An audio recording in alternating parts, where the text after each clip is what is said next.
Bible చెప్పినటువంటి formula ఏంటో చెప్పమంటారా?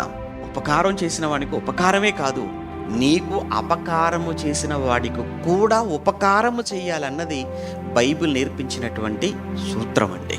నీ శత్రువుకు కూడా మేలు చేయాలన్నది బైబిల్. మనం మేలు చేసిన వాడికి మేలు చేయలేకపోతున్నాం, కీడు చేసిన వాడికి మేలు చేసి ఆ స్థాయికి, ఆ లెవెల్కి మనం ఎప్పుడు వెళ్ళాలి? పాయింట్ అర్థమైందా? మేలు చేసిన వాడికే తిరిగి మేలు చేయలేని స్థితిలో ఉన్న మనం కీడు చేసిన వాడికి కూడా మేలు చేసే ఆ స్థాయికి మనం ఎప్పుడండి వెళ్ళిపోతాం చెప్పండి? ఒక్కసారి మీకు మేలులు చేసిన వారు, మీకు మంచి చేసిన వారు, మీకు చేసిన వారు, ఎలాంటి వాళ్ళ కోసం మాట్లాడగలం? ఎలాంటి వాళ్ళకి కీడు అనుకుంటాం? ఎలాంటి అసలు మనం ఎలా మర్చిపోతాం అంటే, దేవుడు చేసినటువంటి మేలులను అనుభవిస్తూ దేవుని మేలునే మర్చిపోతున్న మనిషి ఇక మనిషి మేలును గుర్తుపెట్టుకుంటాడా చెప్పండి? అందుకే చెప్తున్నాడు, దేవుడు పట్ల కృతజ్ఞత లేనివాడు మనిషి పట్ల కూడా కృతజ్ఞత చూపించలేడు.